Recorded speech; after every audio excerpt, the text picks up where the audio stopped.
Good morning, family. This morning I want to share something small with you guys.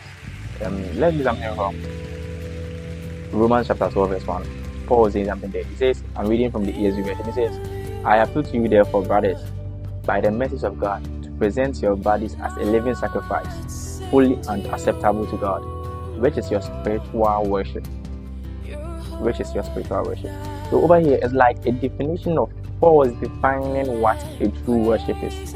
So in true worshiping, like we are living as what we are presenting our body as what living sacrifice.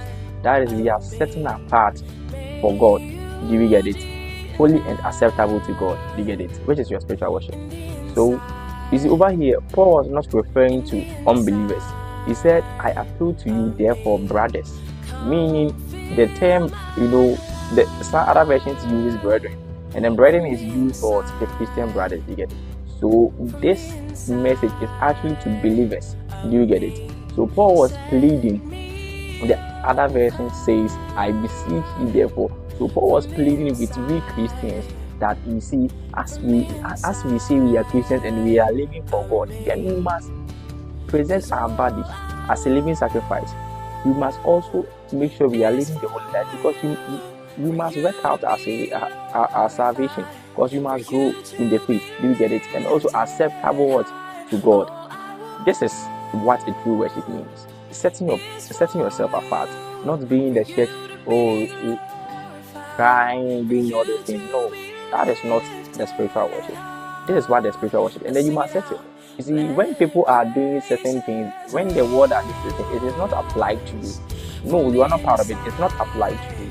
You see, when this is what Paul confirms in the verse 2. The verse 2, he says, the verse 2, do not be conformed to this world, but be transformed by the renewal of your mind, that by testing you may discern what is the will of God, what is good and acceptable and perfect. Do we get it? And what is good and acceptable and perfect? So this means he is confirming what we have to do by us living, setting ourselves apart for God. He said, we shouldn't be conformed to this world. When the word is saying, no, your word is yes, you don't have to compromise. We don't compromise. We don't compromise. We don't compromise. Do we get it? So we are actually living for God. He said, you have to be transformed by the renewal of your mind. You must be transformed. We are Christians and we are still living the life, the past life. No, we go to church Sundays. We are not interested in the growth. And the main important thing for we going to church is because that we grow. So if we are not aiming to grow, then there's error somewhere.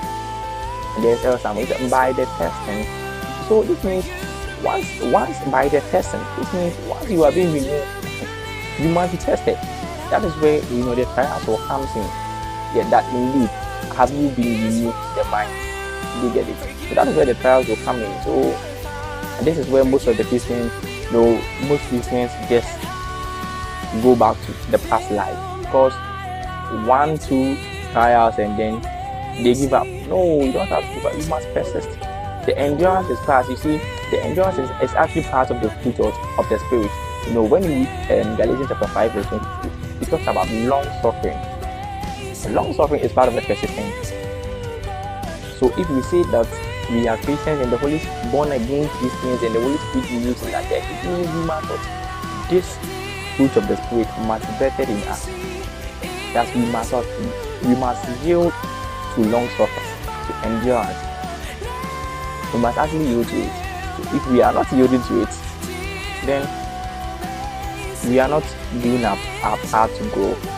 And then one thing is that we just have to let the Holy Spirit help us. Surrender. Let's surrender. And doing that, we will do well. Thank you.